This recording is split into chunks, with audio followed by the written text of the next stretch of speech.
इस आयोजन के लिए इनको बहुत साधुवाद देता हूँ, बधाई देता हूँ। और मैं इलाहाबाद शहर के लिए कोई नया नहीं हूँ, ये इलाहाबाद मेरी कर्म भूमि रहा है।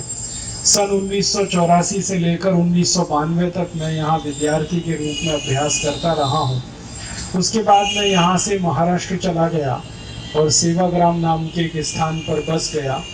ये सेवाग्राम एक छोटा सा गांव है महाराष्ट्र में, जहाँ महात्मा गांधी रहते थे, वर्धा जिले में है, और वहीं से पूरे देश में स्वदेशी आंदोलन के लिए काम करता रहा। बात ऐसी है कि भारत में आज़ादी के 60 वर्षों के बाद जो कुछ हो रहा है वो बर्दाश्त के बाहर है।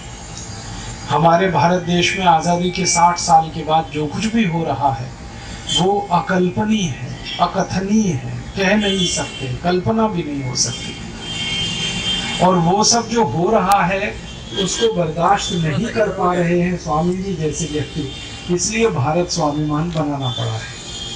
क्या हो रहा है इस देश में, ऐसी कौन सी बातें हैं जिसके कारण ये करना पड़ा है। आज़ादी के 60 साल हो गए हमारे देश में, 84 करोड़ लोग भयंकर गरीबी में रहते। आज़ादी के 60 साल के बाद 84 करोड़ लोगों की गरीबी के बारे में अगर आप जानना चाहेंगे तो भारत सरकार का एक बहुत बड़ा मंत्रालय है जिसको स्टैटिस्टिकल डिपार्टमेंट कहते हैं, सांख्यिकीय मंत्रालय कहते हैं। ये भारत में सभी जानकारियां इकट्ठी करने वाला मंत्रालय। उनकी रिपोर्ट है जो 6 जून 2006 को प्रकाशित हुई है। वो रिपोर्ट कोई साधारण आदमी ने नहीं बनाई है, भारत देश के एक बहुत बड़े आर्थिक विशेषज्ञ व्यक्ति की बनाई हुई रिपोर्ट है। एक बहुत बड़े अर्थशास्त्री हैं हमारे देश में, उनका नाम है प्रोफेसर अर्जुन सेन गुप्ता। ये प्रोफेसर अर्जुन सेन गुप्ता वो व्यक्ति हैं जो श्रीमती इंदिरा गांधी के जमाने में योजना आयोग के उपाध्यक्ष रहे हैं, प्लानिंग कमीशन के डिप्टी चेयरमैन रहे प्रोफेसर अर्जुन सेन गुप्ता। बहुत लंबे समय तक प्रोफेसर अर्जुन सेन गुप्ता बंगाल सरकार के वित्त मंत्री रहे हैं, फाइनेंस मिनिस्टर रहे हैं स्टेट गवर्नमेंट के। और हमारे देश के जो वर्तमान प्रधानमंत्री हैं जिनका नाम है डॉक्टर मनमोहन सिंह, उनके वो मुख्य आर्थिक सलाहकार हैं पिछले 5 साल से, जब से वो प्रधानमंत्री बने। और डॉक्टर मनमोहन सिंह जब इस देश में वित्त मंत्री थे 5 साल 1991 से 1996 तक, तब भी प्रोफेसर अर्जुन सेन गुप्ता उनके मुख्य आर्थिक सलाहकार थे। बहुत विद्वान आदमी हैं, बहुत तपोनिष्ठ आदमी हैं। उन्होंने बहुत साल अध्ययन करके एक रिपोर्ट तैयार की है। वो रिपोर्ट बताती है कि भारत में 115 करोड़ लोगों की जनसंख्या में 84 करोड़ लोग अत्यंत गरीब हैं, बहुत गरीब हैं। उनकी गरीबी के बारे में प्रोफेसर अर्जुन सेन गुप्ता कहते हैं अपनी रिपोर्ट में कि 84 करोड़ लोगों को एक दिन में खर्चा करने के लिए 20 रुपए पास में नहीं है। इतनी गरीबी है, 20 रुपए उनके पास नहीं है एक दिन में। एक दिन में अगर 20 रुपए की बात होती है तो महीने में 600 रुपए भी उनके पास नहीं है। और महीने में 600 रुपए की बात होती है तो साल में 7-1 हजार रुपए भी उनके पास नहीं है खर्चा करने के। ऐसे 84 करोड़ लोग इस देश में रहते हैं। उन 84 करोड़ लोगों के थोड़ा नीचे चले, प्रोफेसर अर्जुन सेन गुप्ता की रिपोर्ट कहती है कि 50 करोड़ लोग तो उनमें इतने गरीब हैं जिनके पास एक दिन में खर्च करने के लिए 10 रुपए नहीं। 84 करोड़ के पास तो एक दिन में खर्च करने के लिए 20 रुपया नहीं। लेकिन उन 84 करोड़ लोगों में से 50 करोड़ लोग ऐसे हैं जिनके पास एक दिन में खर्च करने के लिए 10 रुपए नहीं। और उन्हीं में से 30 करोड़ लोग ऐसे हैं जिनके पास एक दिन में खर्च करने के लिए 5 रुपया नहीं। और करीब करीब 20 से 22 करोड़ लोग ऐसे हैं जिनके पास एक दिन में खर्च करने के लिए 2 रुपया नहीं। इतनी भयंकर गरीबी में हमारा देश है। आजादी के 60 साल हो चुके हैं। आपके मन में ये सवाल आएगा कि इतनी गरीबी इस देश में क्यों है। आप बोलेंगे ये इतनी गरीबी 84 करोड़ लोगों की कैसे है। 115 करोड़ लोगों में से 84 करोड़ अगर इतने गरीब है, इसका माने 77% आबादी हमारी गरीबी के भयंकर दुष्चक्र में फंसी हुई है। आपके मन में अगर इस गरीबी के बारे में कोई सवाल आएगा तो आप जवाब क्या देंगे?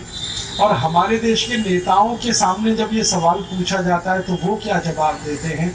नेताओं से जब भी बात होती है कि भैया ये इतनी गरीबी क्यों है, आज़ादी के 60 साल हो गए, तो नेता एक जवाब देते हैं कि गरीबी इसलिए है क्योंकि जनसंख्या बढ़ गई है इस देश में। मैं आपको ये जनसंख्या और गरीबी का तिलिस्म समझाना चाहता हूँ। जनसंख्या कितनी बढ़ गई है और गरीबी कितनी बढ़ गई है इस देश में। जब हम आज़ाद हुए 15 अगस्त 1947 को तो हमारी जनसंख्या थी 32 करोड़। अब आज़ादी के लगभग 60 साल के बाद हमारी जनसंख्या हो गई 115 करोड़। 32 करोड़ की जनसंख्या जब 64 करोड़ हो जाती है तो कितनी जनसंख्या बढ़ी? 100%, माने एक गुनी। 32 करोड़ की जनसंख्या एक गुनी बढ़ी तो 64 करोड़ हो गई। अब 64 करोड़ से और एक गुनी बढ़ेगी तो और 32 करोड़ उसमें जुड़ जाएंगे और फिर लगभग 2.5 से 3 गुनी हमारी जनसंख्या बढ़ गई। आप ऐसा मान लीजिए तो 3 गुनी जनसंख्या बढ़ गई।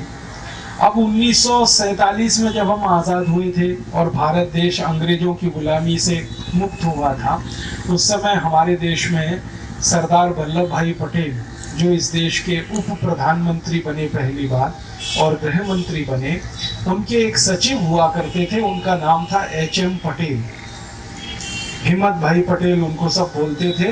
गुजरात में बोरसद गांव के रहने वाले थे। बोरसद गांव आनंद के पास है।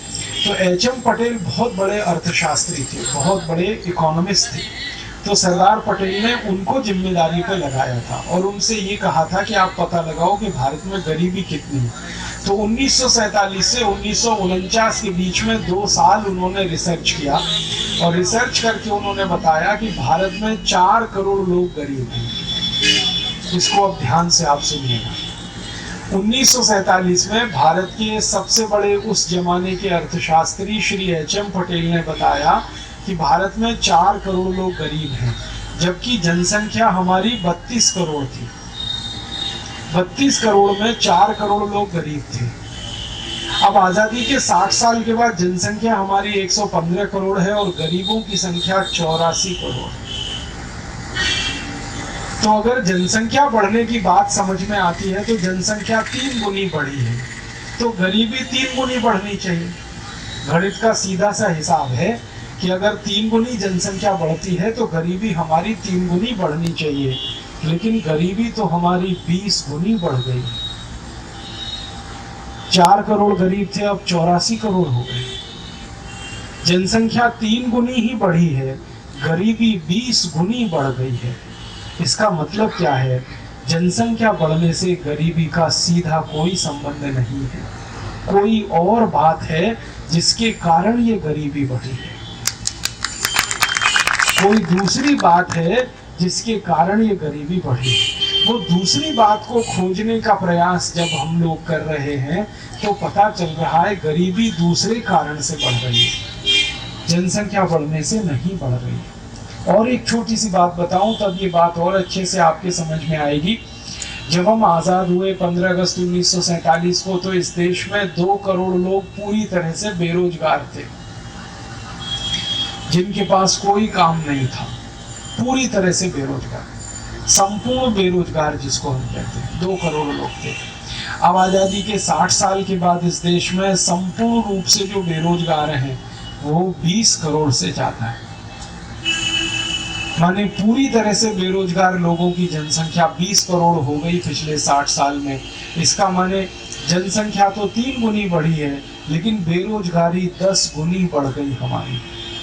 जनसंख्या तो 3 गुनी बढ़ी, लेकिन गरीबी 20 गुनी बढ़ गई हमारी। तो इसका कारण कुछ और है।